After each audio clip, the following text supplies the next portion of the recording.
வேதத்தில் பார்க்கும்போது பார்த்தீங்கன்னா பழைய பரிசுத்தவான்களை பாருங்க, எத்தனை பாடுகள் எத்தனை வியாதிகள். ஆனால் அவங்களுக்கு இந்த டிப்ரெஷன் அப்படின்றது ஒன்று மட்டும் வரவே இல்லை பாருங்களேன்.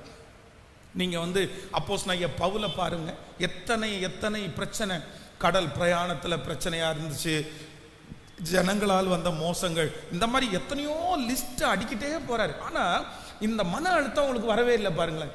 தூங்கணும்னு நினைச்சா தூங்கிட்டாங்க. அவங்க அந்த இடத்துல பிரசங்கம் பண்ணணும்னு நினைச்சா பிரசங்கம் பண்ணாங்க, அந்த இடத்துல பாட்டு பாடணும்னு நினைச்சா பாட்டு பாடல. அப்போ அவர்களுக்கு அந்த அளவிற்கு அவங்களுடைய இருதயம் எப்படி இருக்குன்னா ரொம்ப ஸ்ட்ராங்கா இருந்திருக்குது. அப்போ ஆண்டவருடைய பிள்ளைகளே, அவர்களை அப்படி கர்த்தர் நடத்த முடியுமானால் நம்மையும் ஆண்டவர் நடத்த முடியும். எத்தனை பேர் ஆமோதிக்கிறீர்கள்? ஸோ ஒவ்வொன்றாய் உங்களுக்கு சொல்லி நம்ம இன்னைக்கு என்ன பண்ண போறோம்னா, நம்ம ஜெபம் பண்ண போறோம். இது நமக்கு மட்டுமல்ல, நம்முடைய பிள்ளைகளை கூட தொடுவதே இல்லை. நான் நம்புறேன், இந்த பிரசங்கம் நடந்து கொண்டிருக்கும் போதே தேவனுடைய மகிமை உங்கள் மேல் பிரகாசிக்கும். நீங்க எந்த இடத்துல இருந்தாலும் பிரகாசிக்கும். இனி நீங்கள் விடுதலையோடு வாழ்வீர்கள், நீங்கள் இனி சுதந்திரமாய் வாழ்வீர்கள், இனி நீங்கள் மகிழ்ச்சியோடு வாழ்வீர்கள். நான் நம்புகிறேன், இனி அந்த அழுத்தம் இல்லாமல் கர்த்தர் வாழ ஆண்டவர் பெரிய கிருபை செய்வாராக. இந்த மன அழுத்தத்தை குறித்து, டிப்ரெஷனை குறித்து ஒரு தேவனுடைய பிள்ளை இதை அறிஞ்சுக்கணும். என்ன அப்படின்னு சொன்னா, இது வருகிற வியாதி அல்ல, இது வர வைக்கிற வியாதி. கவனிங்க, நீங்க இதை முதல்ல அண்டர்ஸ்டாண்ட் பண்ணுங்க. இந்த மன அழுத்தம், டிப்ரெஷன் அப்படின்றது வருகிற வியாதி அல்ல. ரெண்டு விதமா இருக்குது. ஒன்று சிலரை பிசாசு பிடிச்சின்னு வைங்களேன். இந்த பிசாசு பிடிச்சிருக்கிறவங்க சிலரை டிப்ரெஷனுக்குள்ள நடத்தும். நம்ம வேதத்தில் நீங்க அந்த புதிய ஏற்பாட்டில் வாசிக்கும் போது ஒரு மனுஷன் கல்லறையில குடியிருக்கிறார். அந்த மனுஷனுக்குள்ள ஆண்டவர் அந்த பிசாசை துரத்தும் போது 7000 பிசாசு அதுக்குள்ள இருக்குதாமா. இந்த பிசாசு அவனை என்ன பண்ணிச்சு அப்படின்னு சொன்னா, அவனை இந்த பிசாசு அவனை மன அழுத்தத்துக்குள்ள ஆளாக்கிருச்சு. எப்படின்னா, அவன் தன்னுடைய சொந்த கையினால் தன்னை காயப்படுத்தி, அவன் நைட்டு கல்லறையில் இருந்து தான் யாருன்னே தனக்கு தெரியாம இருந்தான். இது என்னன்னா, இது டிப்ரெஷனுடைய எஸ்ட்ரீம். நல்லா கவனிச்சுங்க, டிப்ரெஷனுக்கு படிகள் இருக்கிறது. பொதுவாக சில டிப்ரெஷன் நமக்கு ஆபத்து இல்லை. ஒரு பிரச்சனை வரும்போது உடனே கவலைப்படுறது, ஒரு மரணம் வரும்போது உடனே ஒரு சோகம் வருகிறது, ஒரு சின்ன பிரச்சனைக்கு கொஞ்சம் பயப்படுறது, இதெல்லாம் டிப்ரெஷனுடைய ஆரம்பம். ஆனால் இது வளர்ந்துச்சு அப்படின்னா கடைசியில் இந்த டிப்ரெஷன் எங்கே கொண்டு போய் விடும்னா, நம்மளையே மறக்க பண்ணும். நான் யாருன்றதை மறக்கப்படும், நான் எங்கே இருக்கிறேன் அப்படின்றத மறக்கப்படும். ஸோ ஆண்டவருடைய கிருபையினால ஆண்டவர் என்னை கிருபையாய் தப்புவித்தார். நான் டிப்ரெஷனில் பார்த்தீங்க அப்படின்னா அப்படியே லெவல் எனக்கு தாண்டிட்டே இருக்குது. ஃபஸ்ட்டு பார்த்தீங்கன்னா ரொம்ப பயப்பட்டேன், பயத்தில் ஆரம்பிச்சிச்சு. அதுக்கப்புறம் ரொம்ப யோசித்தேன், அதுக்கப்புறம் ரொம்ப நடுக்கம் ஆயிடுச்சு, அதுக்கப்புறம் எதுலேயுமே கான்சன்ட்ரேட் பண்ண முடியல, அதுக்கப்புறம் என்னுடைய உடம்பே என்னால் கவனிச்சிக்க முடியல, அதுக்கப்புறம் என்னால் சாப்பிட முடியல, அதுக்கப்புறம் பார்த்தீங்கன்னா தூக்கம் என்னை விட்டு போயிடுச்சு, அதுக்கப்புறம் பார்த்தீங்க அப்படின்னா நான் இருக்கிற இடத்தையும் மறக்கிறது மாதிரி ஆயிடுச்சு. அப்புறம் கொஞ்சம் இன்னும் எஸ்ட்ரீம் போகும்போது என்ன தோணுச்சு அப்படின்னு சொன்னால், இந்த குப்பையை எடுத்துடலாமா, இந்த குப்பையை போய் பொறுக்கலாமா, இந்த இடத்துல போய் நின்றுக்கலாமா அப்படின்னு நினைக்கிற அளவுக்கு அப்படியே நாளுக்கு நாள் போயிருச்சு. ஆனால் ஆண்டவர் பெரிய தயவு. நான் அதிலிருந்து வெளியே வந்தது அப்படின்றது முழுக்க ஆண்டவருடைய பெரிய அனுக்கிரகமே இல்லாமல் வேற எதுவுமே இல்லை. ஆண்டவருக்கு நான் ரொம்ப நன்றி செலுத்துறேன். ஏன் அப்படின்னா, நான் முடிஞ்சிருச்சுன்னு தான் நினச்சேன். என்னுடைய மனதில் விசுவாசம் அப்படின்றது ஒரு பர்சன்டேஜ் கூட இல்லை, ஒரு துளி கூட இல்லைன்னு வச்சுக்கோங்களேன்.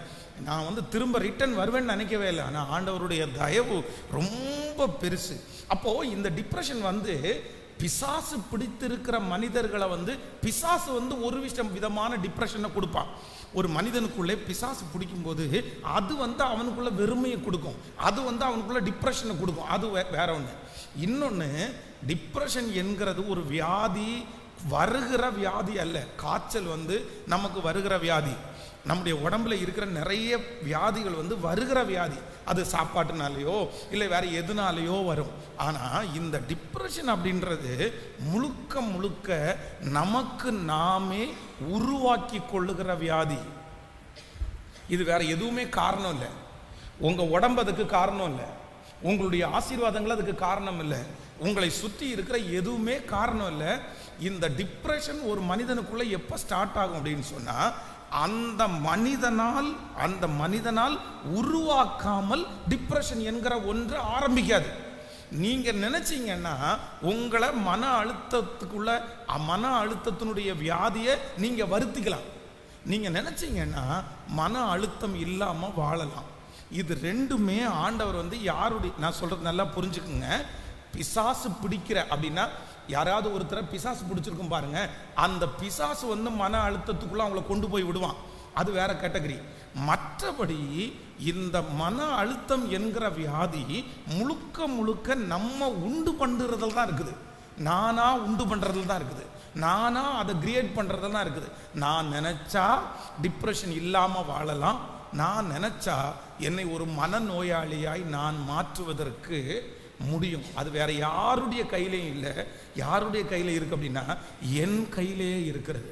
நான் என்ன நம்புறேன் அப்படின்னு சொன்னா, நீங்க உங்களுக்கு நீங்களே உருவாக்கி கொள்ளாதீங்க, டிப்ரெஷனை நீங்க வளர்த்தாதீங்க, நீங்க அந்த மன அழுத்தத்துக்குள்ள நீங்க கொண்டு போகாதீங்க. அப்படிப்பட்ட ஒரு இருதயத்தை ஆண்டவரிடத்துல இன்றைக்கு கர்த்தருடைய பிள்ளைகள் கேட்க வேண்டும்.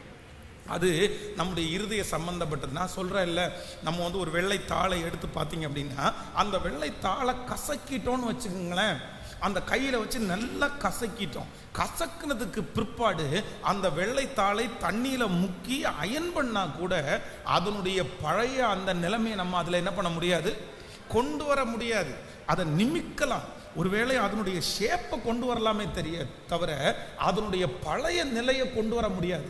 அப்போ ஒரு டைம் உங்களுடைய இருதயத்தை கசக்கி பிழிஞ்சு நீங்க ரொம்ப கஷ்டப்படுத்திட்டீங்கன்னா, அதற்கு பிறகு பார்த்தீங்கன்னா பழைய நிலைமைக்கு கொண்டு வருவது என்கிறது ரொம்ப அரிது.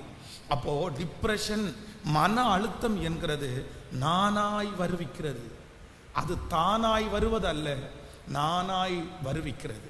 இப்போ ஃபர்ஸ்ட் நம்ம எதுக்கு ஜெபிக்கணும் அப்படின்னு சொன்னா, ஆண்டவரே நான் அந்த ஜோனுக்குள்ள என்ன பண்ணக்கூடாது, சத்தமா சொல்லுங்க, போகக்கூடாது. நானே அதை உண்டாக்கிடக்கூடாது, நானே அதை உருவாக்கிடக்கூடாது. இப்போ நான் எப்படி சொல்றேன் அப்படின்னு சொன்னா, ஒன்று நினைத்து கொள்ளுங்கள். நான் எனக்கு எப்படி இந்த டிப்ரெஷன் ஆரம்பிச்சிச்சு அப்படின்றத உங்களுக்கு சொல்கிறேன். அப்போ தான் உங்களுக்கு நீங்கள் அதிலிருந்து வித்தியாசத்தை கண்டுபிடிக்க முடியும். இப்போ நான் என்ன பண்ணிட்டேன் அப்படின்னு சொன்னால், கோயம்புத்தூரில் பைபிள் காலேஜ் படித்து முடித்தேன். பைபிள் காலேஜ் படித்து முடித்த உடனே இங்கே 1 இயர் அந்த பைபிள் காலேஜில் வார்டனாக இருந்தேன். பொதுவாக என்னுடைய ஊர் ரொம்ப கிராமமாக இருக்கிறதுனால அங்கே என்னை சுற்றி நிறைய ஃப்ரெண்ட்ஸ் இருந்தாங்க. நாங்கள் ஃப்ரீயாக அப்படின்னா வேலை இல்லாத நேரத்தில் நீச்சல் குளத்தில் போய் நீச்சல் அடிக்கிறது, ஆற்றுல போய் நீச்சல் அடிக்கிறது, இந்த மாதிரி ஒரு ஃப்ரெண்ட்ஸ் சர்க்கிள் அப்படியே இருந்துட்டோம். இப்போது அங்கே இருந்து அந்த ஃப்ரெண்ட்ஸ் சர்க்கிளை விட்டுட்டு நான் பைபிள் காலேஜில் வரும்போது கொஞ்சம் ஸ்ட்ரெஸ் ஆனேன். அப்படின்னா ஒரு தனிமை, ஒரு சோர்வு, கூட ஃப்ரெண்ட்ஸ் இருந்தாங்க. ஆனால் இங்கேயும் ஒரு 30 பேர் என் கூட படித்ததுனால சீக்கிரமாக அதை விட்டு வெளியே வந்துட்டேன். சரி பரவாயில்ல, நம்ம கூட பேசுறதுக்கு அப்புறம் துணை வந்துச்சு. அப்படியே ஜாலியாக 3 இயர்ஸ் பைபிள் காலேஜ் படித்து முடிச்சிட்டேன். 3 வருஷம் படித்து முடித்த உடனே அதற்கு பிறகு 1 இயர் அங்கே பைபிள் காலேஜில் வார்டனாக இருந்தேன். அப்போவும் என்ன அப்படின்னா, சுற்றி பசங்கள்லாம் இருக்கிறதுனால எனக்கு ரொம்ப நல்லா இருந்துச்சு, அந்த டிப்ரெஷன் அப்படின்றது வரல. இப்போ அங்கே இருந்து சென்னைக்கு மாறுதலாகி சென்னையில் பொர்சிவாக்கம் அப்படின்ற இடத்துல ஒரு சர்ச்சில் அசிஸ்டன்ட் பாஸ்டரா அப்பாயின்மெண்ட் பண்ணி அந்த திருச்சபையை நடத்திட்டு இருந்தேன். அப்போவும் என்ன அப்படின்னு சொன்னால், இந்த நம்முடைய இது நம்ம சர்ச் ஆஃப் காட் ஸ்தாபனம் சென்னையில் அவங்களுடைய ஹெட் ஆஃபீஸில் என்னை பின்னாடி ரூமில் தங்க வச்சாங்க. அங்கேயும் 4-5 பசங்க என் கூட இருந்ததுனால எனக்கு தனிமை அப்படின்றது ஒன்று எனக்கு தெரியவே இல்லை.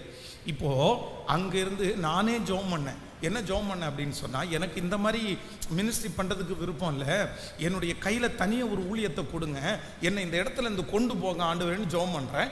இப்போ நான் ஜெபம் பண்ணுறதுபடியே என் கையில் ஒரு லெட்டர் வருது.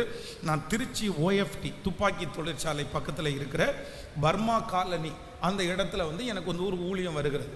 அப்போ அந்த ஊழியத்துக்காக நான் என்ன பண்ணுறேன்னா, கிளம்பி சந்தோஷமாக போகிறேன். சரி பரவாயில்ல, நமக்குன்னு ஒரு ஊழியத்தை கொடுத்துட்டாங்க, நம்ம அந்த ஊழியத்தை சிறப்பாக செய்ய போகிறோம் அப்படின்னு சொல்லி அந்த ஊழியத்திற்கு போகிறேன். போன உடனே என்னன்னா, அந்த சர்ச் இருக்குது, சர்ச்சுக்கு பக்கத்தில் பாஸ்டர் தங்குற மாதிரி ரூம் இருக்குது. நீங்கள் நம்ப மாட்டீங்க, ஒரு அடர்ந்த காட்டுக்குள்ளே அந்த சர்ச் இருக்குது. ஆனால் கடந்த ஒரு 6 மாதத்துக்கு முன்னாடி அந்த சர்ச்சை பார்க்கணுன்னு போனேன். இன்றைக்கி பார்த்தீங்கன்னா அந்த இடத்துலலாம் பார்த்தீங்கன்னா நிறைய வீடுகளெல்லாம் வந்திருக்குது. ஆனால் நான் வந்து 2004 அந்த இடத்துல இருக்கும்போது அந்த சர்ச்சை சுற்றி வேறு எந்த வீடுமே இல்லை. என் கையில் அந்த டைம் ஃபோனும் எதுவும் இல்லை. ஃபோன் அட்டன் பண்ணனா கூட 1 கிலோமீட்டர் நடந்து போகணும். ஏதாவது ஒரு பொருள் வாங்கணும்னா 2 கிலோமீட்டர் அங்கேருந்து நடந்து வரணும். அது வந்து நான் வந்து வேற அந்த சர்ச்சுக்கு என்ன ஒரு மூப்பனார் கூட்டிகிட்டு போனார். இதுதான் நீங்கள் தங்க போகிற இடம்னாரு. அவர் சொன்னார் மாடிக்கு மட்டும் போக வேணான்னாரு. ஏன் அப்படின்னு சொன்னால் இந்த ஏரியாவோட ரவுடி பசங்க வந்து மேலே தான் தண்ணி அடிச்சுட்டு படுப்பாங்க, அதனால் நீங்கள் மாடிக்கு போவானான்றாரு.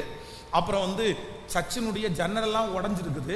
எதுக்கு இந்த மாதிரி உடைச்சா, யார் உடைச்சான்னு கேட்டால் அது ஒன்றும் இல்லை, திருடங்க வந்து உடைச்சிட்டு காணிக்கப்பட்டியை தூக்கிட்டு போகிறதுக்காக ட்ரை பண்ணாங்க அப்படின்றாரு. அப்படிப்பட்ட ஒரு பொட்டல் காடு. எனக்கு வந்து பயம் அப்படின்றத விட இந்த தனிமை இருக்கு பாருங்க, என்னால் சமாளிக்கவே முடியல. நான் வந்து அப்போ இருக்கும்போது நிறைய பேர்கிட்ட பேசுவேன், சந்தோஷமாக இருப்பேன், ஜாலியாக பேசுவேன். இப்போ யாருமே இல்லை. எங்கள் அம்மா இல்லை, எங்கள் அப்பா இல்லை, ஃப்ரெண்ட்ஸ் இல்லை, கூட யாருமே இல்லாதனால இப்போ யோசனை போயிட்டே இருந்துச்சு. என்ன யோசித்தேன் அப்படின்னு சொன்னால், நம்ம ஊழியத்தை தப்பாக சூஸ் பண்ணிட்டோம். ஊழியத்திற்கு வந்தால் நம்ம ஜாலியாக இருக்க முடியாது. ஊழியத்திற்கு வந்தால் நம்ம கூட ஃப்ரெண்ட்ஸ் யாருமே இருக்க மாட்டாங்க. நமக்கு 21 வயசு, இன்னும் ஒரு வரை 75 வயசு வரைக்கும் வாழ்ந்தா 75 வயசு வரைக்கும் இந்த மாதிரி தனிமையிலேயே நம்ம ட்ராவல் பண்ணணுமா அப்படின்னு நினச்சி பார்த்தீங்க அப்படின்னா இந்த யோசனை வந்து ரொம்ப பெருசாக போயிடுச்சு. யோசனையை கண்ட்ரோல் பண்ணலை, யோசனையை நீங்கள் நிறுத்தலை அப்படின்னா இந்த யோசனை வந்து எவ்வளோ தூரம் வரைக்கும் உங்களை கொண்டு போய் விட்டுரும். அப்படியே தாட்டு வந்துட்டே இருக்குது, நெகட்டிவ் எண்ணம் வந்துட்டே இருக்குது, வளர்ந்துட்டே இருக்குது. அப்போ பார்த்தீங்க அப்படின்னு சொன்னால் ஒரு நாள் வந்து இந்த மாதிரி யோசிச்சே படுத்திருந்ததுனால அன்னைக்கு திடீரென்று ஒரு நாள் நைட்டு ஃபுல்லாக தூங்காத உடனே நான் நினைக்கிறேன், ஐயோ நமக்கு தூக்கமே வரல. இப்போ நைட்டு தூக்கம் வரலன்னா உடனே மனசு படபடன்னு இருக்கும், யாருமே சுற்றி இருக்க மாட்டாங்க. அந்த யோசனை பயம் ரொம்ப அதிகமாகிடுச்சு. அதற்கு பிறகு ரொம்ப சிக்காகி, ஆனால் எனக்கு மன அழுத்தம் அப்படின்னாலும் தெரியாது, எங்கள் வீட்டில் உள்ளவங்களுக்கும் யாருக்குமே மன அழுத்தம் அப்படின்னு தெரியாது. ஆனால் எனக்கு என்னென்னா இந்த மன அழுத்தம் ரொம்ப அதிகமாகி தூக்கம் இல்லாமல் வாமிட் வர ஆரம்பிச்சிருச்சு. நெஞ்சு கறிக்க ஆரம்பிக்கும், ஃபுல்லாக ரொம்ப வாமிட் வந்த உடனே அங்கே இருக்கிறவங்க எல்லாம் என்ன சொல்லிட்டாங்கன்னா, உங்களுக்கு மஞ்சக்காமால அப்படின்ற ஒரு ஒன்று வந்துச்சு. அதே போல் போய் டெஸ்ட் பண்ணி பார்த்தா மஞ்சக்காமால 3.0 இருக்குது. எப்போவுமே 1 இல்லைன்னா 75 அந்த மாதிரி தான் இருக்கணும். இப்போ 3.0ன்றது மஞ்சக்காமால. எனக்கு மஞ்சக்காமால இருக்குன்னு கண்டுபிடிச்சி கிட்டத்தட்ட 1 வருஷம் 9 மாதம் மஞ்சக்காமாலைக்கு ட்ரீட்மெண்ட் எடுத்துருக்கிறேன், மன அழுத்தம்னே தெரியாமல். அதற்கு பிறகு என்னுடைய சூழ்நிலை சரி பண்ணாங்க, எனக்கு ஃப்ரெண்ட்ஸ் வந்தாங்க, நான் வீட்டுக்கு போயிட்டேன். ஆனால் கூட இந்த மன அழுத்தத்திலிருந்து, அந்த யோசனையிலிருந்து என்னால் வெளியே வரவே முடியல. அப்போது ஒன்று நீங்கள் நினைத்து கொள்ளுங்கள், மன அழுத்தம் அப்படின்னா இந்த டிப்ரெஷன் அப்படின்றதற்கு இது எங்கே உருவாகுது அப்படின்னு சொன்னால், அதிகமான யோசனை ஒரு மனுஷனுக்கு வந்து டிப்ரெஷன் அப்படின்ற ஒரு இடத்துக்கு கொண்டு போய் விடுகிறது. இன்னைக்கு கர்த்தர் சொல்கிறார், அவர் உங்களை விசாரிக்கிறவர் ஆனபடினால் உங்கள் கவலைகளை அவர் மேல் வைத்து விடுங்கள். அவர் உங்களை விசாரிக்கிறவர் ஆனபடியினால் உங்கள் கவலைகளை அவர் மேல் வைத்து விடுங்கள். நீங்கள் வந்து நீங்க நினைச்சுக்குங்க, எதையுமே ஆண்டவருடைய பிள்ளைகள் என்ன பண்ணக்கூடாதுன்னா ரொம்ப யோசிக்கவே கூடாது. ஏன்னா நமக்கு கொடுத்துருக்கிற மூளை வந்து நீங்கள் நினைக்கிற மாதிரி ஒரு 10 கிலோ 20 கிலோ கிடையாது, அவ்வளோதான். இல்லைன்னா நீங்கள் வந்து இந்த சிஸ்டம் இருக்குது பாருங்களேன், இந்த கம்ப்யூட்டர் சிஸ்டம் சிபியூன்னு ஒன்று இருக்கும், அதுதான் எல்லாத்துக்கும் அடையாளமானது. அதில் தான் நிறைய ஸ்டோரேஜ் இருக்குது. இந்த சிபியூ வந்து நம்ம சர்ச்சில் இருக்கிறது பார்த்தீங்க அப்படின்னா அவ்வளோதான், இவ்வளோ அகலம் இவ்வளோ ஹைட் அவ்வளோதான் இருக்கும், அதுக்கு மேலே இருக்காது. ஆனால் இந்த பெரிய பெரிய யூனிட்ஸில் நீங்கள் பார்த்தீங்க அப்படின்னா, இந்த ஃபேன் கொடுத்துருக்கீங்க, இந்த பெரிய பெரிய யூனிட்ஸில் பார்த்தீங்க அப்படின்னா அவங்களுடைய சிபியூ வந்து பார்த்தீங்கன்னா இந்த மாதிரி ஒரு சர்ச்சை அளவுக்கு இருக்கும், ரொம்ப பெருசாக இருக்கும். இதில் என்ன பண்ணுவாங்கன்னா ஃபுல்லாக ஏசி வச்சுருப்பாங்க. அந்த ஏசி வச்சுருப்பாங்க 24 மணி நேரமும் அந்த சிஸ்டம் வந்து சூடாகாமல் இருக்கிறதுக்கு ஏசி போயிட்டே இருக்கும். ஏன்னா அதுல ஸ்டோரேஜ் வந்து ரொம்ப அதிகமா இருக்குன்னு அர்த்தம். அந்த ஸ்டோரேஜை அதிகமாய் வைக்க வைக்க வைக்க அந்த சிபியுனுடைய அளவு பெருசாகுது. ஆனா நம்முடைய ஆண்டவர் நமக்கு கொடுத்திருக்கிற மூளை என்ன ஒரு 100 கிராம் இருக்குமா, இல்லைன்னா ஒரு 1/4 கிலோ இருக்குமா, அது எவ்வளோ இருக்குன்னு தெரியாது. ஆனாலும் 300 கிராமுக்கு மேலே இருக்காதுன்னு நினைக்கிறேன். எவ்வளோ பெரிய மண்டையா இருந்தாலும் மூளை எவ்வளோதான் இருக்கும் சொல்லுங்களேன், அவ்வளோதான். அதுக்குன்னு ஒரு கெப்பாசிட்டி இருக்குது, அதுக்குன்னு ஒரு தன்மை இருக்குது, அதுக்குன்னு ஒரு ஸ்டோரேஜ் இருக்குது. நம்முடைய சிந்தை நம்ம வளர வளர வளர நம்ம வளர்த்த பெரிதாகிற அளவுக்கு ஆண்டவர் வச்சிருந்தாலும், ஞானத்தை வச்சிருந்தாலும், திராணிக்கு மிஞ்சி ஒரு ஆண்டவருடைய பிள்ளை எதை குறிச்சும் என்ன பண்ணக்கூடாது அப்படின்னா யோசிக்கவே கூடாது. நீங்கள் வந்து மன அழுத்தத்திலிருந்து வெளியே வரணும்னு நீங்க நினைச்சீங்கன்னா நீங்க எடுக்கக்கூடிய முதல் தீர்மானம் என்ன அப்படின்னு சொன்னா, ஆண்டவரே நான் அதிகமா நான் என்ன பண்ண மாட்டேன். சொல்லுங்க சத்தமா. நீங்க சங்கீதம் 94வது சங்கீதத்தினுடைய 11வது வசனத்தை வாசிங்க பார்க்கலாமே. 94வது சங்கீதம் 11வது வசனத்தை வாசிக்கும் போது, மனிதனுடைய யோசனைகள் வீண் என்று கர்த்தர் அறிந்திருக்கிறார். எல்லாரும் சேர்ந்து சொல்லலாம். 94வது சங்கீதம் 11வது வசனம், மனுஷனுடைய யோசனைகள் வீண் என்று கர்த்தர் அறிந்திருக்கிறார். எல்லாரும் திரும்ப திரும்ப சொல்லுங்கள். மனுஷனுடைய யோசனைகள் வீண் என்று கர்த்தர் அறிந்திருக்கிறார். கர்த்தர் அறிந்திருக்கிறார். என்ன வேணாலும் நடக்கட்டும், என்ன வேணும்னாலும் நடக்கட்டும். இன்னைக்கு இந்த ஃபாஸ்டிங் பிரேயர்ல நம்ம எடுக்க வேண்டிய ஒரு தீர்மானம் என்ன அப்படின்னா, ஆண்டவரே என்னுடைய யோசனையினால எதுவும் பண்ண சொல்லுங்களேன் முடியாது. எதுவுமே நீங்க செய்ய முடியாது. என்ன பண்ண முடியும்னு நினைக்கிறீங்க? நீங்க யோசிச்ச உடனே என்ன பண்ண முடியும்? அந்த காரியம் மாறிடுமா? அந்த காரியம் நின்றுமா? அந்த காரியத்தை திரும்ப பெற்றுக்கொள்ள முடியுமா? இல்ல. ஒரு கடன் ஆயிடுச்சு, யோசிச்சு என்ன பிரயோஜனம்? ஒருத்தர் அவமானப்படுத்திட்டாங்க, யோசிச்சு என்ன பிரயோஜனம்? நமக்கு ஒண்ணு நஷ்டம் வந்துருச்சு, யோசிச்சு என்ன பிரயோஜனம்? நம்மள ஒருத்தர் ஏமாத்திட்டாங்க, நம்ம யோசிச்சு என்ன பிரயோஜனம்? ஆண்டவர் என்ன சொல்றார் அப்படின்னு சொன்னா, மனிதனுடைய யோசனை வீண் என்று கர்த்தர் அறிந்திருக்கிறார்.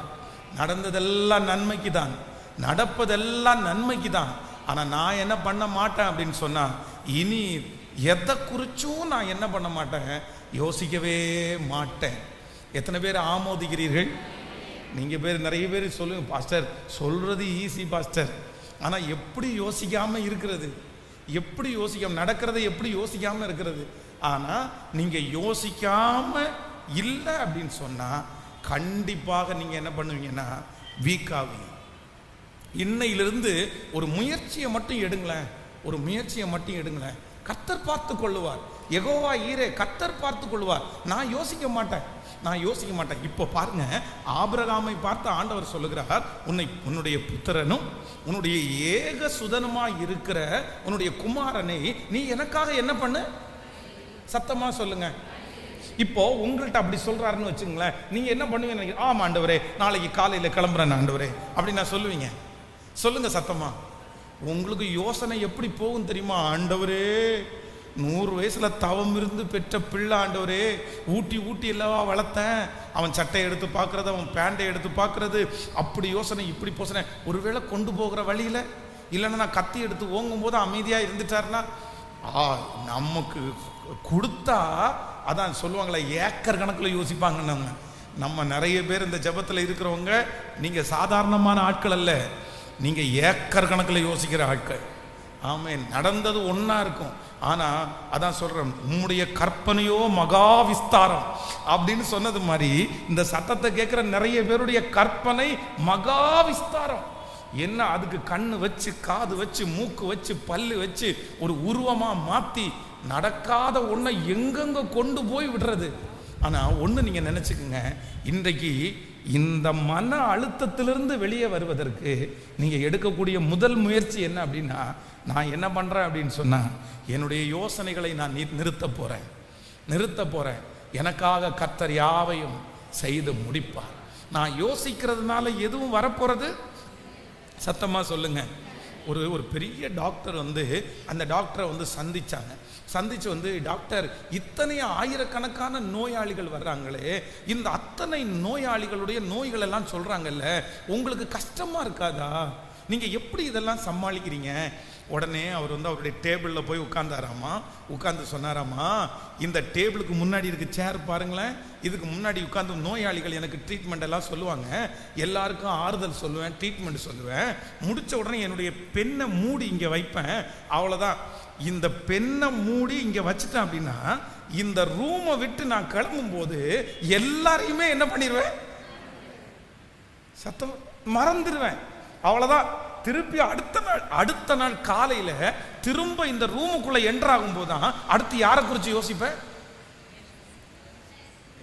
டாக்டர் என்ன டாக்டர் சொன்னீங்க? ஆமாப்பா, நீ சொல்றது மாதிரி அப்படியே அந்த நோயாளிகளே நான் யோசிச்சு இருந்தா நான் இன்னொரு டாக்டர்கிட்ட போய் என்ன பண்ணணும்? நான் ட்ரீட் பண்ணணும். நான் உயிரோடு இருக்க வேண்டுமானால், நான் நிறைய பேருக்கு ட்ரீட்மெண்ட் கொடுக்கணும்னா நான் எங்க மறக்கணும் சொல்லுங்க? இந்த ரூமுக்குள்ள மறக்கணும், இந்த இடத்துல மறக்கணும்.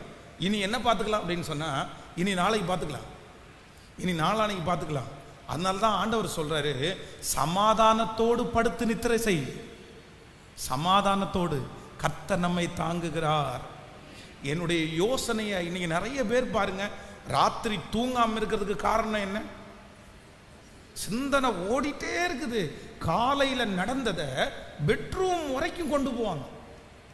இன்று நீங்க எல்லாரும் இல்ல, உங்களுடைய படுக்கை அறைக்கு கொண்டே போகாதீங்க, உங்களுடைய கடனை படுக்கை அறைக்கு கொண்டு போகாதீங்க, உங்களுடைய அவமானத்தை படுக்கை அறைக்கு கொண்டு போகாதீங்க, அந்த மனிதன் பேசின பேச்சை படுக்கை அறைக்கு கொண்டு போகாதீங்க. யாராவது ஒன்று பேசினாங்களா, யாராவது ஒன்று உங்களை வருத்தப்படுத்தினாங்களா, யோசிச்சு யோசிச்சு திரும்ப திரும்ப அதற்கு உயிர் கொடுக்காதீங்க. யோசனை அப்படின்றதுக்கு என்ன அர்த்தம்னா, அது உயிர் கொடுக்கறதுக்கு சமானம். நீங்க ஒவ்வொரு டைமும் யோசிக்கும் போது ஒரு பொய்யான பிம்பத்தை, ஒரு பொய்யான காரியத்திற்கு நீங்க உயிர் கொடுத்துட்டு இருக்கிறீங்க. ஒரு கெட்ட மரத்திற்கு நீங்க உயிர் கொடுத்துட்டு இருக்கிறீங்க. ஒரு தேவையில்லாத களைக்கு நீங்க உயிர் கொடுத்துட்டு இருக்கிறீங்க. இந்த தேவையில்லாத மரம், இந்த தேவையில்லாத களைக்கு நீங்க இவ்வளவு உயிர் கொடுத்தீங்கன்னா நாளைக்கு அதை பிடுங்கிறது, அழிக்கிறது, வெட்டுறது அப்படின்றது சுலபம் அல்ல, ரொம்ப கஷ்டம், ரொம்ப கஷ்டம். அதனாலதான் ஆண்டவர் சொல்றாரு, அவர் உங்களை விசாரிக்கிறவரானபடினால், அவர் உங்களை விசாரிக்கிறவரானபடினால், அவர் உங்களை விசாரிக்கிறவரானபடினால். ஆமென். எனக்கு ஒரு மிகப்பெரிய ஆச்சரியம் என்ன அப்படின்னு சொன்னா, பிலிப்பியர் 4ஆம் அதிகாரத்தினுடைய 4 வாசிக்க வேண்டாம், நீ எனக்கு கவனிச்சா போதும், நான் சொல்லிட்டே இருக்கிறேன். அப்படியே பிலிப்பியர்ல நீங்க வாசிக்கும் போது, பிலிப்பியர் எழுதின நிருபத்தை அப்போஸ்தலனாகிய பவுல் எழுதுறாரு. எழுதும் போது அவர் என்ன எழுதுறாரு அப்படின்னா, கர்த்தருக்குள் எப்பொழுதும் சந்தோஷமாய் இருங்கள், சந்தோஷமாய் இருங்கள் என்று நான் உங்களுக்கு மறுபடியும் சொல்லுகிறேன். எங்க உட்கார்ந்து? எங்க உட்கார்ந்து? இந்த பிலிப்பியர் எழுதின நிருபத்தை அப்போஸ்தலனாகிய பவுல் எங்க எழுதுறாரு? சிறைச்சாலையில எழுதுறாரு. சிறைச்சாலையில எழுதும் போது என்ன எழுதுறாராமா? கர்த்தருக்குள் எப்பொழுதும் சந்தோஷமா இருங்கள் என்று. ஒருவேளை சிறைச்சாலையில உங்களை உட்கார வச்சு உங்க கையில ஒரு பெண்ணும் ஒரு பேனாவும் கொடுத்தா நீங்க என்ன எழுதுவீங்க? நீங்க சொல்லுங்களேன், என்ன எழுதுவீங்க?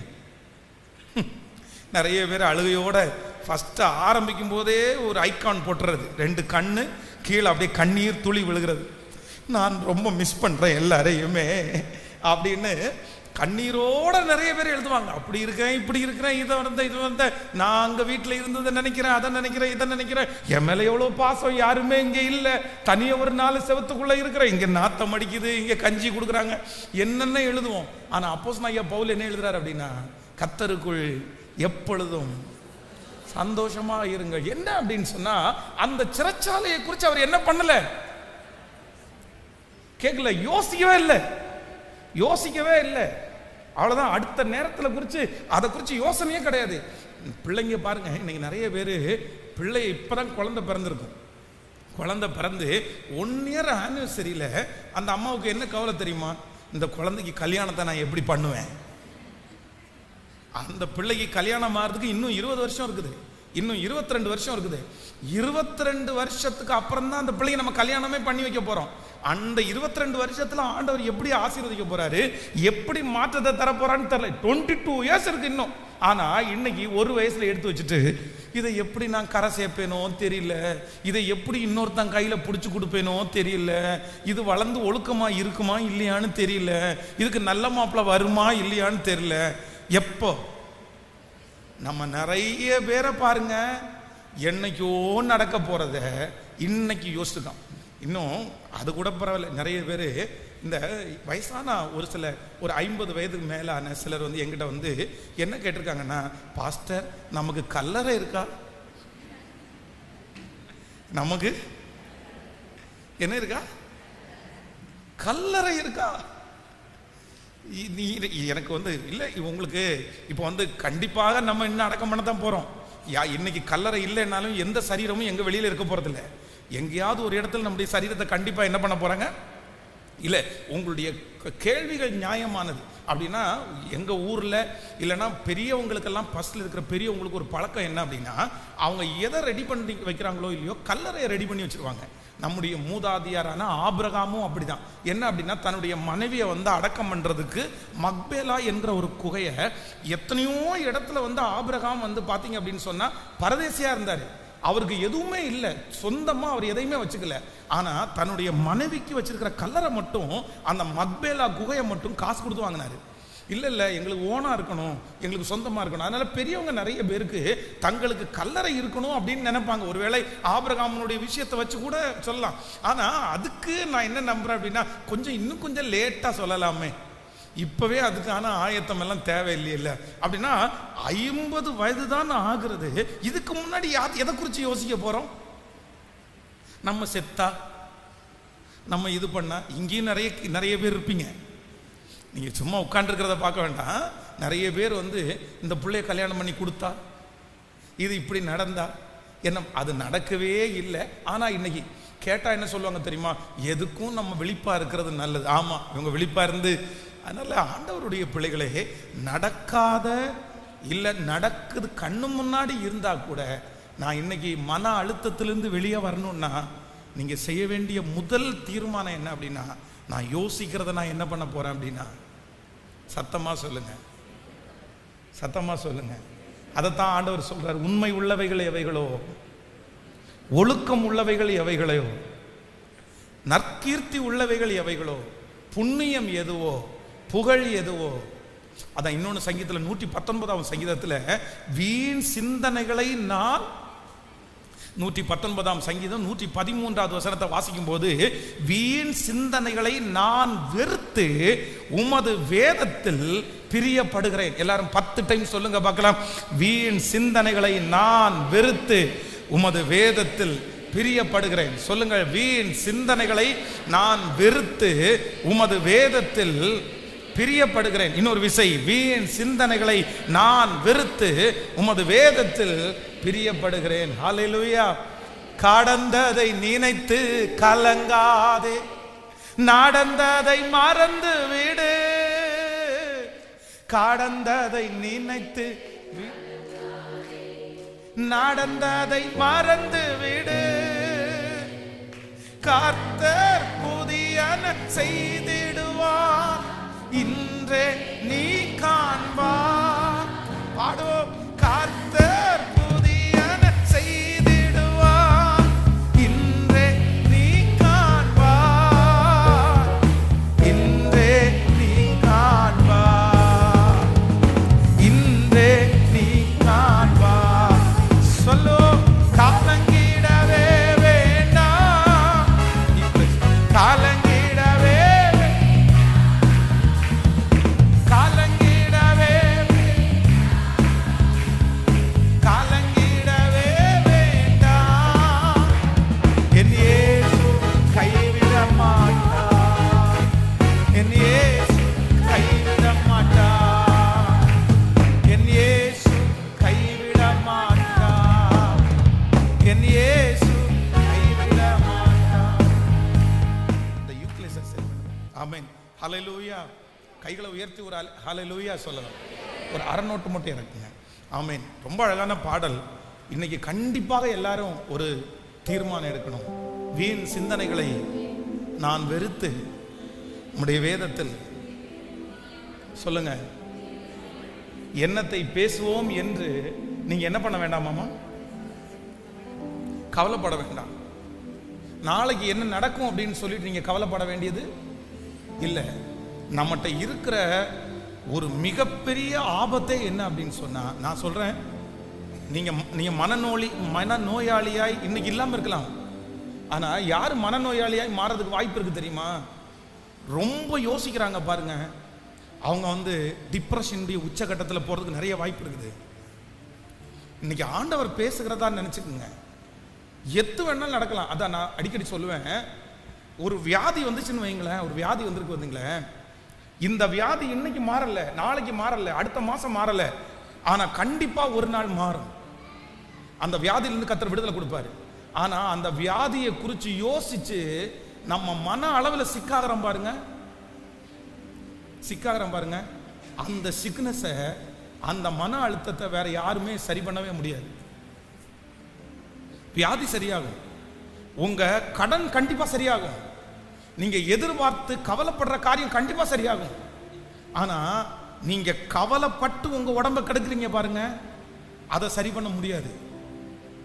அதை சரி ஆண்டவரிடத்துல போய் கேட்டா கூட ஆண்டவர் என்ன சொல்லுவார் அப்படின்னா, ஏன் நீ கவலைப்பட்ட, ஏன் நீ யோசிச்ச, எதுக்கு நீ ரொம்ப திங்க் பண்ண? வேண்டாம் வேண்டாம். நான் நம்புறேன், இந்த பிரசங்கம் பண்ணி கொண்டிருக்கும் போதே என்ன யோசிக்கிறேன் அப்படின்னா, ஆண்டவர் உங்களுக்கும் எனக்கும் ஒரு பெரிய கிருபை தருவாராக. என்ன கிருபை அப்படின்னா, எது நடந்தாலும்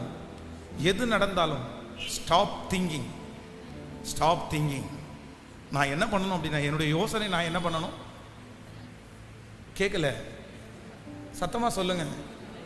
நிறுத்தணும். கோயம்புத்தூர்ல ஒரு மிகப்பெரிய கோடீஸ்வரரை நான் சந்தித்தேன். மிகப்பெரிய கோடீஸ்வரர். என்னை ஜெபிக்கிறதுக்காக அவர் கூப்பிட்டிருந்தாரு. நான் ஜெபம் பண்றதுக்காக போனேன். ஜெபம் பண்ணும்போது அவர் என்ன சொன்னார் அப்படின்னு சொன்னா, எனக்கு விரோதமா நிறைய செய்வினை வச்சிருக்காங்க, நீங்க எடுக்க முடியுமான்னு கேட்கிறாரு. நான் கேட்டேன் அவர்கிட்ட, உங்களுக்கு விரோதமா செய்வினை வச்சிருக்காங்கன்னு உங்களுக்கு எப்படி தெரியும் அப்படின்னு கேட்டேன். இல்ல, நடந்து கொண்டிருக்கிறத பார்த்தா அப்படிதான் தெரியுது, இவங்க பார்க்கறது பார்த்தா அப்படிதான் தெரியுது. ஆனா உண்மையிலே நான் நினைக்கிறேன், அவருடைய குடும்பத்துல எந்த செய்வினையும் இல்லை, அவருக்கு எந்த செய்வினையும் இல்லை. செய்வினையே என்ன தெரியுமா? அவர் யோசிச்ச யோசனை தான் அவருக்கு செய்வினை, வேற அவருக்கு செய்வினை கிடையாது. அவருக்கு மாந்திரிகம் கிடையாது, அவருக்கு யாரும் விரோதி இல்லை. ஆனா என்ன அப்படின்னு சொன்னா, அவருக்கு வசதி வந்தோடனே யாராவது செய்வினை வச்சுட்டாங்களோ, இவங்க வச்சிருப்பாங்களோ, அவங்க வச்சிருப்பாங்களோ, இவங்க இப்படி பாக்குறாங்க, அவங்க அப்படி பாக்குறாங்க, இவன் இப்படி போறான், இவன் இப்படி தான் பண்றான், அதை நினைச்சு இன்னைக்கு அவ்வளவு வசதி உள்ளவர்களாக இருந்த போதிலும் ஒரு துளி நிம்மதி கூட அவங்களுக்கு இல்லை. காரணம் என்ன அப்படின்னா, ஏதாவது ஒரு ஆபத்து நடந்துச்சா? இப்ப பாருங்களேன், இப்ப வெயில் காலம், எல்லா பக்கமும் வெயில். இந்த வெயில் காலத்துல விஷ பூச்சிகள் எல்லாம் உள்ள இருக்க முடியாம, சூடு தாங்க முடியாம எங்க வரும்? கேட்கல, எல்லாம் வரும், பாம்பும் வரும், பூரானும் வரும். இப்போ இந்த வெயில் காலத்துல ஒரு பாம்பு உங்க வீட்டுக்குள்ள வந்துச்சுன்னு வைங்களேன்,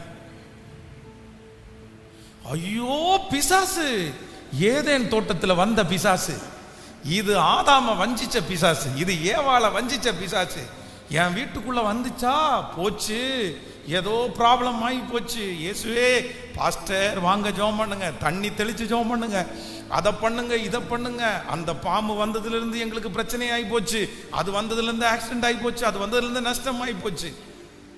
எத்தனை வார்த்தை தெரியுமா? நான் வரணும் அப்படின்னு நான் சொல்லல, வரணும்னு சொல்லல. ஆனா அதை என்ன பண்ணாதீங்க, அதுக்கு கற்பனை பண்ணுவாங்க பாருங்க. நிறைய பேர் 21 நாள் உபவாசம் போட்டுருவாங்க. எதுக்கு? அந்த ஒரு விஷப்பூச்சி வீட்டுக்குள்ள வந்ததுக்கே அப்படி பண்றீங்க. அப்போஸ்தலனாகிய பவுல கையிலேயே அத்தனை பேர் இருக்கும்போது அத்தனை பேருடைய டேஸ்டும் பிடிக்காம யாருடைய டேஸ்ட் பிடிச்சிருக்குது சொல்லுங்களேன்?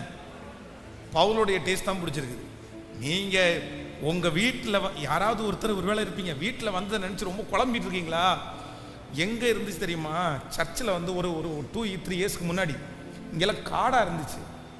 பக்கத்துல நிறைய காடு, நிறைய பாம்பெல்லாம் நிறைய இதுக்குள்ள இருக்கும். ஒரு நாள் மிக்சர் நம்முடைய சர்ச்சில் இருக்கு பாருங்களேன், அந்த ஆப்ரேட் பண்ற மிக்சர், சவுண்டு மிக்சர், அந்த மிக்சர்ல இருக்கிற துணியை வந்து தம்பி எடுக்கிறான், உள்ள ஒரு பாம்பு படுத்து கிடக்குது. அது என்னன்னா அந்த அந்த மிக்சர் வந்து சூடு இல்லை, அந்த சூடான உடனே அது இதமா இருந்துச்சு போல, அதை ஆஃப் பண்ணிட்டு போட்டா நல்லா பார்த்தீங்க அப்படின்னா சுருண்டு சர்ச்சுக்குள்ள மிக்சருக்குள்ள வந்து அவ்வளோ அழகா படுத்து கிடக்குது. இவன் பார்த்து பயந்து, பாஸ்டர் என்ன அப்படின்னு.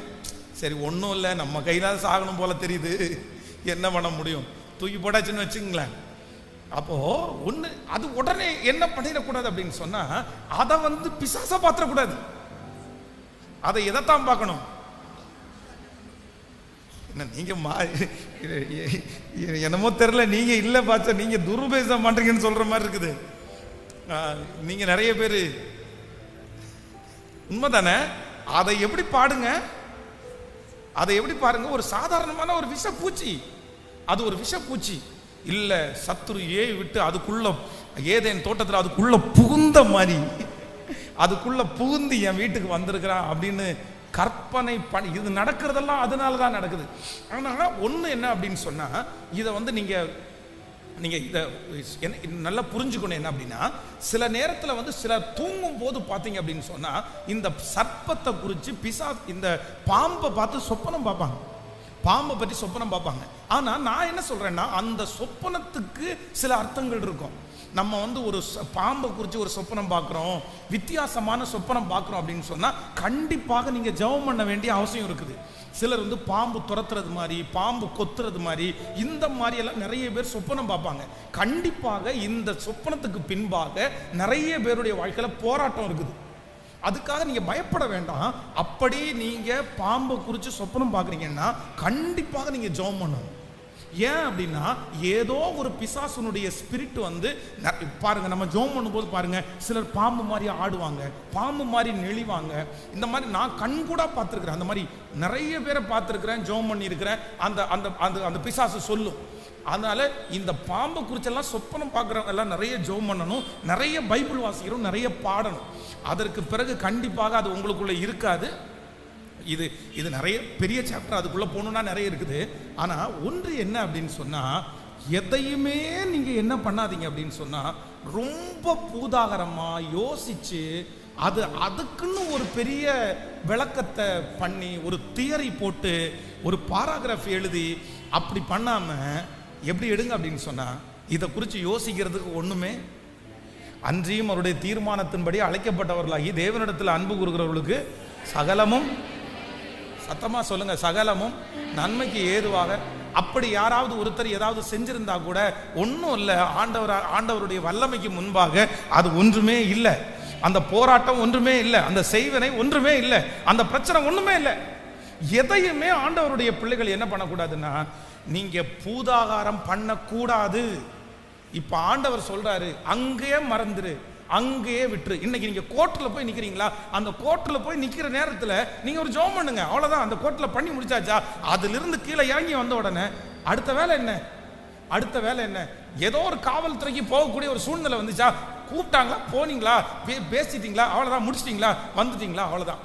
உங்களை குறித்து ஒருத்தர் ரொம்ப தரக்குறைவாய் அசிங்கமா பேசிட்டாங்களா, அவங்களுடைய வாசனையை கெடுத்துட்டாங்களா, ஒன்றும் இல்லை, ஒன்றும் இல்லை, சரி ஓகே, நீ பேசுவாடா, நீ இதுவும் பேசுவ, சத்தமா சொல்லுங்க.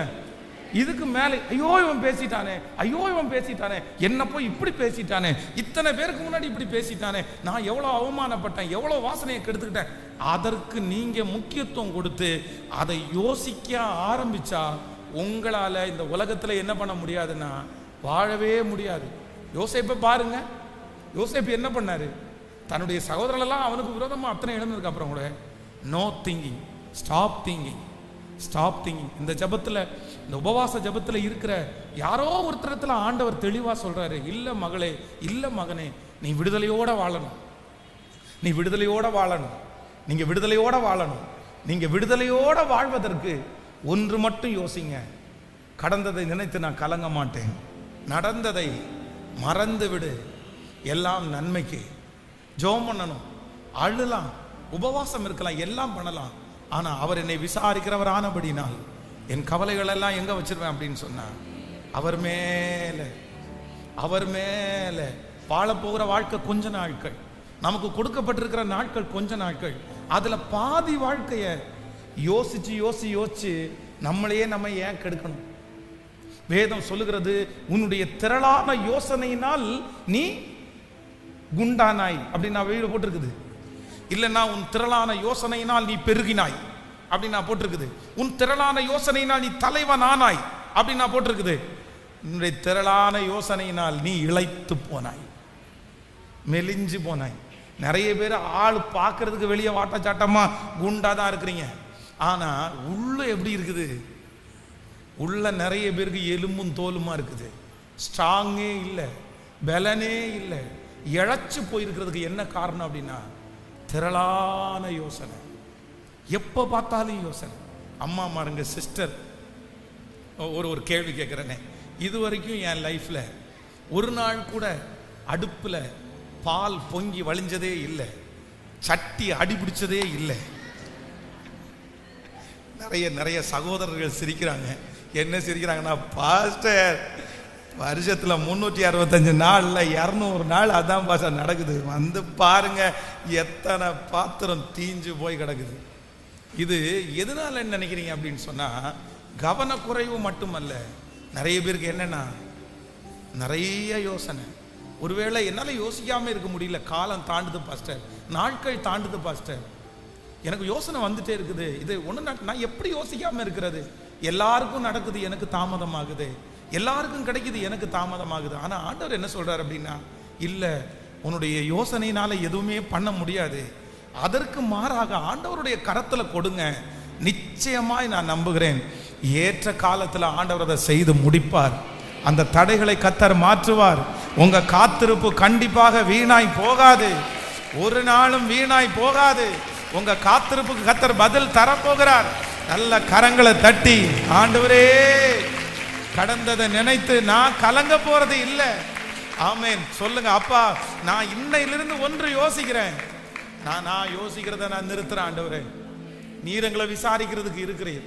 நான் இனி என்ன பண்ண மாட்டேன்னா, திங்க் பண்ண மாட்டேன். நீங்க ஆண்டவரை நம்புகிறதுனுடைய பெரிய அடையாளம் என்ன தெரியுமா? நீங்க ஆண்டவரை விசுவாசிக்கிறதுனுடைய அடையாளம் என்ன தெரியுமா? நீங்க யோசிக்காம இருக்கிறது தான் ஆண்டவரை நம்புறதனுடைய பெரிய அடையாளம். எந்த ஒரு தேவனுடைய பிள்ளை அவ்வளவு பெரிய பிரச்சனை இருக்கும்போது அந்த பிரச்சனையை குறித்து 1% கூட யோசிக்காம தனக்கு முன்னாடி இருக்கிற சாப்பாடை நிம்மதியா சாப்பிட்டு தனக்கு முன்னாடி கிடக்கிற நேரத்தில் நிம்மதியா தூங்குறாங்களோ, அவங்க ஆண்டவரை ரொம்ப நம்புறாங்க, அவங்க ஆண்டவரை ரொம்ப விசுவாசிக்கிறாங்க, அவங்க கூட ஆண்டவர் இருக்கிறார். அவங்க விசுவாச அளவு சாதாரணமானது அல்ல, அவங்க விசுவாச அளவு அவ்வளோ பெரியது, அவ்வளோ பெரியது. அப்போஸ்தலனாகிய பவுலை சிறைச்சாலையில பிடிச்சிருக்கிறாங்க, கைய கால ரெண்டையும் தொழு மருவத்தில் கட்டிட்டாங்க. இப்போ என்ன பண்ணுவீங்க நீங்க நினைச்சு பாருங்களேன். நம்ம என்ன கற்பனை பண்ணுவோம் அப்படின்னு சொன்னா, ஐயோ கையங்காலையும் கட்டாங்க, தலையை வெட்டுறதுக்கு எவ்வளவு நேரம் ஆகும், அப்படி பண்ண போறாங்களா, இப்படி பண்ண போறாங்களா, கேஸ் போட போறாங்களா, அதை செய்ய போறாங்களா, என்னமோ யோசிப்போம். ஆனா அப்போஸ்தலனாகிய பவுல் 2 பேரும் கையையும் காலையும் தானே கட்டிருப்பீங்க. நான் அப்படியே பாட போறேன், நடனமாடி ஸ்தோத்தரிப்பேன் நாதா நான் உம்மை துதிப்பேன், கைதாள ஓசையுடன் கத்தா நான் உம்மை துதி. அப்படியே துதிச்சு பாடுறாங்களாமா. துதிச்சு பாடின உடனே சிறைச்சாலை கதவுகள் எல்லாம் திறந்தன, சங்கிலிகள் எல்லாம் அவிழ்க்கப்பட்டன. Stop thinking. சொல்லுங்க பார்க்கலாம், எல்லாரும் 3 பேருடைய கையை பிடிச்சு சொல்லுங்க, சத்தமா சொல்லுங்க. கேட்கல? ஆன்லைன்ல இருக்கிற ஆண்டவருடைய பிள்ளைகளும் ஒருவேளை பக்கத்துல யாராவது வசதி இருந்தா சொல்லுங்க, ஸ்டாப் திங்கிங். இல்லைன்னா நீங்களே சொல்லுங்க ஓனா அவங்கள பார்த்து, நீ எதுக்கு யோசிக்கிற, யோசிக்காத, திங்க் பண்ணாதீங்க, ஸ்டாப் திங்கிங். ஆமேன். எதை குறித்து யோசிக்கணுமாமா? நான் வாச்சது மாதிரி, உண்மை உள்ளவைகள் எவைகளோ, ஒழுக்கம் உள்ளவைகள் எவைகளோ, நற்கீர்த்தி உள்ளவைகள் எவைகளோ, புண்ணியம் எதுவோ, புகழ் எதுவோ அதே சிந்தித்து கொண்டிருங்க. நான் ஒரு ஊழியக்காரன், என்ன யோசிக்கணும் தெரியுமா? அடுத்த ஆண்டவர் என்ன ஊழியம் செய்ய சொல்றாரு, அடுத்து எப்படி ஆண்டவருடைய வார்த்தையை சொல்றது, அடுத்து எப்படி பிரேயர் நடத்தணும், எப்படி உங்களை ஆறுதல் படுத்தணும், எப்படி உங்களுக்கு உதவி ஊழியம் செய்யணும், இந்த மாதிரி என்னுடைய விஷன் அடுத்த லெவல், அடுத்த படி, இது ஒன்று தான் யோசிக்கணும். பின்னாடி எது வேணாலும் நடக்கலாம், 10 பேர் நம்மளை தூற்றலாம், வருத்தப்படுத்தலாம், பொய்ய சொல்லலாம். சரி, ஓகே, இதெல்லாம் இருக்கத்தான் சொல்லுங்க. நான் அதை கான்சன்ட்ரேட் பண்ணேன்னா எனக்கு முன்னாடி இருக்கிற விஷனை என்னால் என்ன பண்ண முடியாதுன்னா கான்சன்ட்ரேட் பண்ண முடியாது. ஆமேன் சொல்லுங்க பார்க்கலாம்.